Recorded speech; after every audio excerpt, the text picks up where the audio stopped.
automation is a huge part of enabling the building of software to be more effective, more standardized, more efficient. I don't like that word, but it certainly fits here. The difficulty is that anytime you've got a human doing something, you're going to have mistakes. You're going to have mistakes. You're going to have steps missed. Things are going to go wrong. Two kind of examples. One's a commercial example and one's just an interesting one. So one of the interesting ones, I'll do that one first, is that I used to teach a bunch of testers how to use the Azure DevOps test tools when there was a separate app, so it was quite some time ago. And you would think that the superpower of testers would be that they could follow a test script, right? They're going to spend a bunch of work creating the test script, but then they're going to follow that test script to run the test, running a manual test, and follow those steps, right? So there's 10 steps in the test. They follow those 10 steps, and it either passes or it fails, right? Well, in this training, we had workshops, we had labs, and they had to follow a set of steps on the labs.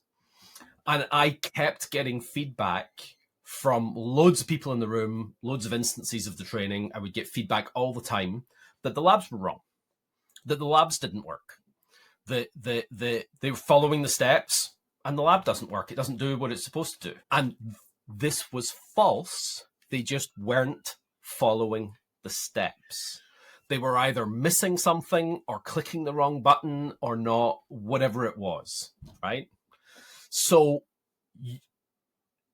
those testers whose job it is to, and I'm being a little bit facetious here, whose job it is to create and then run sets of steps manually, perhaps, to validate whether something is built correctly, are manifestly unable to successfully and consistently run through a set of steps.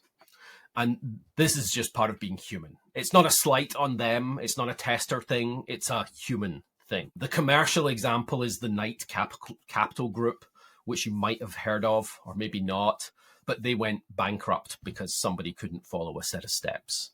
They had a deployment of a new version of their product. They were stock exchange management, trading software. So you can imagine when something goes wrong, the cost of something goes wrong is pretty enormous.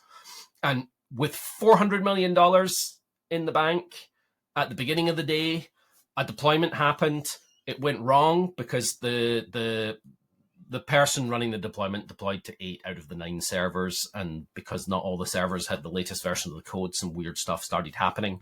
It took them till the end of the day to figure out what the problem was, which was steps missed. And by that time, they had to declare bankruptcy.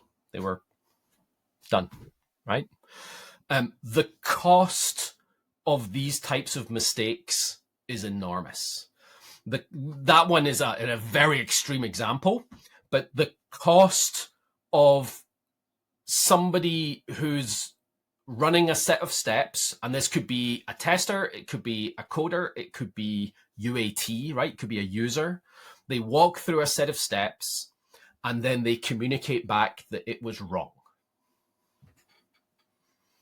It didn't work. That cost is in investigation from the engineers, in loss of focus on new, because they're not building new stuff for you when they're having to go look at this erroneous problem. And what we want instead is automation. The solution to both of these problems is automation. There is an expression I use that if it can be automated, it should be automated. And if it can't be automated, it should be re-architected so that it can be automated, right?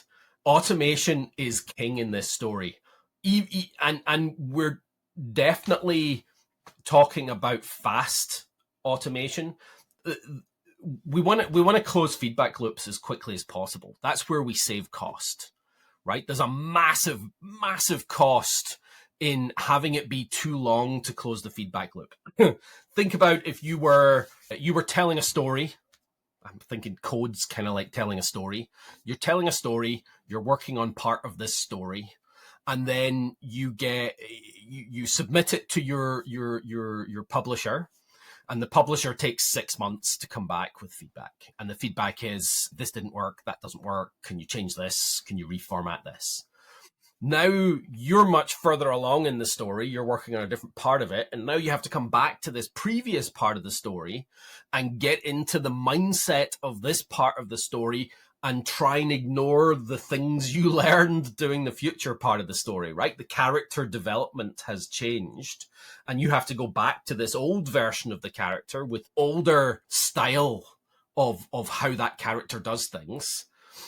And now you need to do this differently.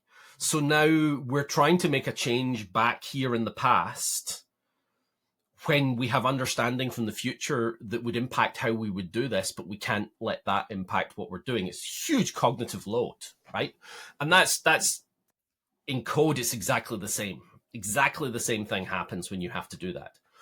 So not only do we want automation in our process to automate tests so that we don't have as many false positives of tests failing or false negatives. Anyway, false negatives, probably a good, and false positives, right? But we also want to have those tests run as quickly as possible so that we get that feedback loop closed as quickly as possible. Preferably, I'm talking about minutes. That's what I'm talking about here, is we want automation that runs in minutes, that tells us whether we've, preferably seconds, right, or milliseconds, but minutes at the most at the outside. A great example of that is the Azure DevOps team. They used to have very long automation to find out whether they'd broken something. It was 48 to 72 hours because they had to run on a bunch of servers because they had they had automated tests, but they were long-running system tests. Those are the wrong types of automation. So not all types of automation are the right type of automation. They were certainly better than trying to do it manually, right? But those types of tests tend to be flaky, tend to have a lot of false positives, tend to be difficult. So they embarked on an endeavor to invert that triangle of tests, right? So if you think about, you've got fast running unit tests that your developers are creating. That's testing just the smallest unit of work, all the way down to long running system tests at the bottom. And they had 38,000 long running system tests and a very small number of unit tests at the top. So their pyramid was the wrong way up, right? So what they did was they spent a whole bunch of time, money, and effort flipping that pyramid round and working through moving all of those tests to fast, slick automation. And they got from 24 to 48 hours to find out whether something is wrong, all the way down to 3.5 minutes to run their entire test infrastructure locally on the developer's workstation. So you close those feedback loops, you shorten those cycles. Manual is the longest cycle. Anything manual, whether it's deployments, whether it's testing, anything manual is prone to mistakes. So you get false positives and negatives, but it also takes time. It's time consuming and it's costly. I worked with an organization years ago. That's the only organization I've ever encountered like this. So it is unusual. It's an outlier, but they had twice as many testers as coders. Their quality was so bad in their software that they had to do, I think it was 9,500 hours of manual QA to validate whether any change the developers had made would actually work in the system. So they had 600 testers and 300 coders in their teams. And that it was all manual tests. And that is just unsustainable. Think of the cost of having all of those people versus having fast, tight, secure, easy to understand, easy to validate automation that could run and check your software on a regular cadence. You will build more features. you will build those features with a higher level of quality, so you'll have happier customers. And if you're building more features, you're having happier customers, you're doing more experiments, right? Because you're building more features, you're more likely to open out new markets, and you're more likely to make a profit.